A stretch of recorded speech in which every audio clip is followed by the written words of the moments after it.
दोस्तों, आज मुंशी प्रेमचंद की कहानी का जो सारांश है अनुभव। आज अनुभव कहानी को आप सुनेंगे मुंशी प्रेमचंद द्वारा लिखी। दोस्तों, प्रीतम को 1 वर्ष की सज़ा हो गई और अपराध केवल इतना था कि 3 दिन पहले जेठ की तपती दोपहरी में उन्होंने राष्ट्र के कई सेवकों का शरबत पान से सत्कार किया था। मैं उस वक्त अदालत में खड़ी थी। कमरे के बाहर सारे नगर के राजनैतिक चेतना की बंदी पशु की भांति खड़ी चित्कार कर रही थी। मेरे प्राणधन हथकड़ियों से जकड़े हुए लाए गए। चारों ओर सन्नाटा छा गया। मेरे भीतर हाहाकार मचा हुआ था, मानो प्राण पिघला सा जा रहा हो। आवेश की लहरें सी उठ उठकर समस्त शरीर को रोमांचित किए देती थी। ओह, इतना गर्व मुझे कभी नहीं हुआ था। वह अदालत, कुर्सी पर बैठा हुआ अंग्रेज अफसर, लाल जारीदार पगड़ियाँ बांधे हुए पुलिस के कर्मचारी, सब मेरी आंखों में तुच्छ जान पड़ते थे। बार बार जी में आता था कि दौड़कर जीवन धन के चरणों में लिपट जाऊं और उसी के दशा में प्राण त्याग दूं। कितनी शांत, अविचलित, तेज और स्वाभिमान से प्रदीप्त मूर्ति थी। ग्लानि, विषाद या शोक की छाया भी न थी। नहीं, उन ओठों पर एक स्फूर्ति से भरी हुई मनोहारिणी ओजस्वी मुस्कान थी। इस अपराध के लिए 1 वर्ष का कठिन कारावास। वाह रे न्याय, तेरी बलिहारी है। मैं ऐसे 1000 अपराध करने को तैयार थी। प्राणनाथ ने चलते समय एक बार मेरी ओर देखा, कुछ मुस्कराए, फिर उनकी मुद्रा कठोर हो गई। अदालत से लौटकर मैंने 5 रुपए की मिठाई मंगवाई और स्वयं सेवकों को बुलाकर खिलाया। और संध्या समय मैं पहली बार कांग्रेस के जलसे में शरीक ही नहीं हुई, मंच पर जाकर बोली और सत्याग्रह की प्रतिज्ञा ले ली। मेरी आत्मा में इतनी शक्ति कहाँ से आ गई, नहीं कह सकती। सर्वस्व लुट जाने के बाद फिर किसकी शंका और किसका डर। विधाता का कठोर से कठोर आघात भी अब मेरा क्या आहत कर सकता है। दूसरे दिन मैंने 2 तार दिए, एक पिताजी को, दूसरा ससुर जी को।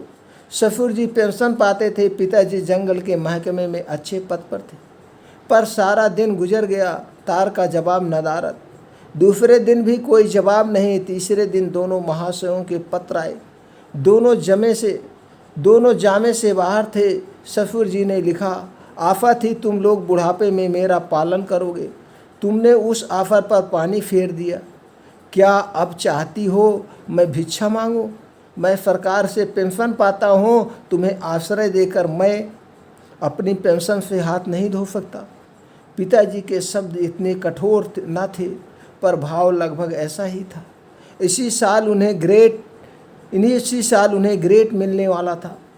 वह मुझे बुलाएंगे तो संभव है ग्रेट से वंचित होना पड़े। हाँ, वह मेरी सहायता मौलिक रूप से करने को तैयार थे। मैंने दोनों पत्र फाड़कर फेंक दिए और उन्हें कोई पत्र न लिखा। हाँ स्वार्थ, तेरी माया कितनी प्रबल है।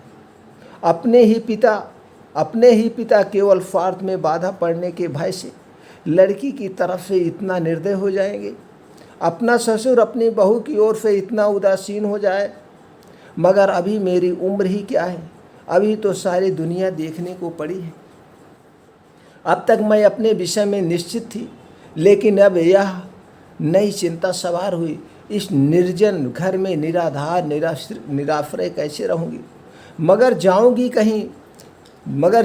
कहाँ? अगर कोई मर्द हो तो कांग्रेस के आश्रय में चली जाती, कोई मजूरी कर लेती। मेरे पैरों में नारित्व की बेड़ियाँ पड़ी हुई थी। अपनी रक्षा की इतनी चिंता नहीं थी जितनी अपने नारित्व की रक्षा की। अपनी जान की फिक्र न थी, पर नारित्व की ओर किसी की आंख भी ना उठनी चाहिए। किसी की आहट पाकर मैंने नीचे देखा, 2 आदमी खड़े थे। जी में आया, पूछ लूँ तुम कौन हो, यहाँ क्यों खड़े हो? मगर फिर ख्याल आया, मुझे यह पूछने का क्या हक।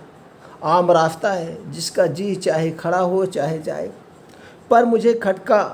पर पर मुझे खटका हो गया। उस शंका को किसी तरह दिल से ना निकाले सकती थी। वह एक चिंगारी की भांति हृदय के अंदर समा गई थी। गर्मी से देह फूकी जाती थी, पर मैंने कमरे का द्वार भीतर से बंद कर लिया। घर में एक बड़ा सा चाकू था, उसे निकाल कर सिरहाने रख लिया। वह शंका सामने बैठी घूरती हुई मालूम होती थी। किसी ने पुकारा, मेरे रोए खड़े हो गए। मैंने द्वार से कान लगाया, कोई मेरी कुंडी खटखटा रहा था। कलेजा धक धक करने लगा, वहीं दोनों बदमाश होंगे। क्यों कुंडी खटखटा रहे हैं? मुझसे क्या काम है? मुझे झुंझुलाहट आ गई। मैंने द्वार खोला और छज्जे पर खड़ी होकर जोर से बोली, कौन कुंडी खटखटा रहा है? आवाज़ सुनकर मेरी शंका शांत हो गई। कितना ढढ़ास हो गया। वह बाबू ज्ञानचंद थे, मेरे पथ के मित्रों में इनमें से ज़्यादा संजन दूसरा नहीं है। मैंने नीचे जाकर द्वार खोल दिया, देखा तो एक स्त्री भी थी। वह मिसेज ज्ञानचंद थी। यह मुझसे बड़ी थी, पहले पहल मेरे घर आई थी। मैंने उनके चरण स्पर्श किए। हमारे वहाँ मित्रता मर्दों की तरह रहती थी, औरतों तक नहीं जाने पाती थी।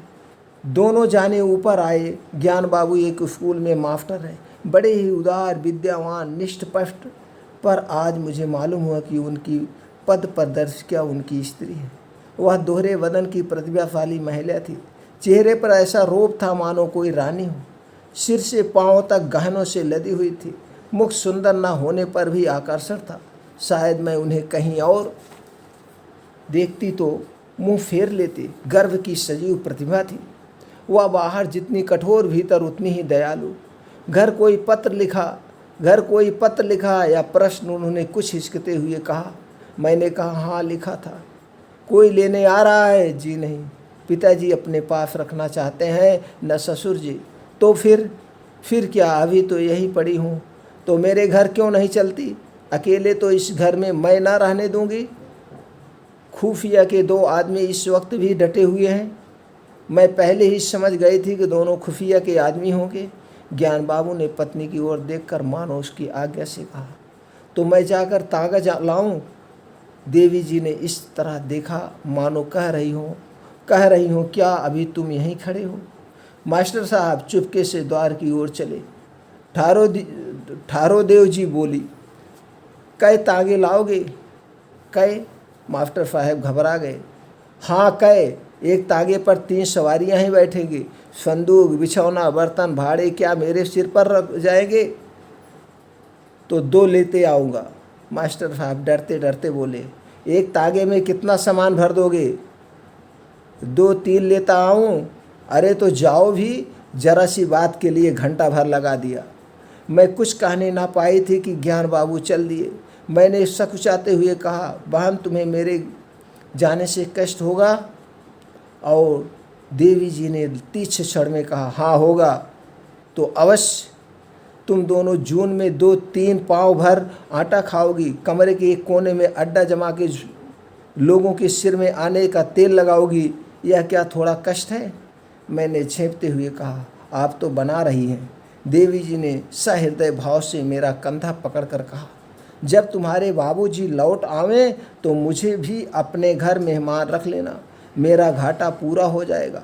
अब तो राजी हुई, चलो असबाब बांधो, खटपट बत करो, मंगवा लो और सामान को लाद लो। मैंने ऐसी सहृदय उदार मीठी बातें करने वाली स्त्री नहीं देखी थी। मैं उनकी छोटी बहन होती तो भी शायद इससे अच्छी तरह न रखती। चिंता या क्रोध को तो जैसे उन्होंने जीत लिया।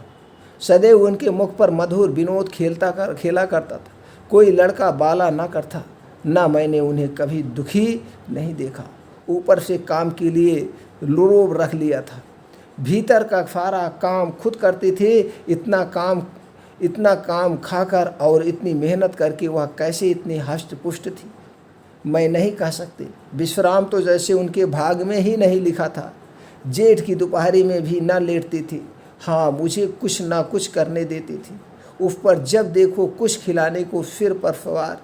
मुझे यहाँ बस यही एक तकलीफ़ थी। मगर 8 ही दिन गुजरे थे कि एक दिन मैंने उन्हीं दोनों खुफियों को नीचे बैठे देखा। मेरा माथा ठनका। यह अभागे यहाँ भी मेरे पीछे पड़े हैं। मैंने तुरंत बहन जी से कहा, वह दोनों बदमाश यहाँ भी मंडरा रहे हैं। उन्होंने हिकारत से कहा, कुत्ते हैं, फिरने दो। मैं चिंतित होकर बोली, कोई स्वाग ना खड़ा करें।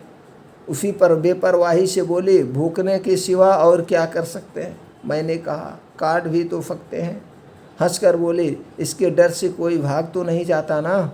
मगर मेरी दाल में मक्खी पड़ गई। बार बार छज्जे पर जाकर उन्हें टहलते देख आती। यह सब मेरे पीछे पड़े हुए हैं। आखिर मैं नौकरशाही का क्या बिगाड़ सकती हूँ?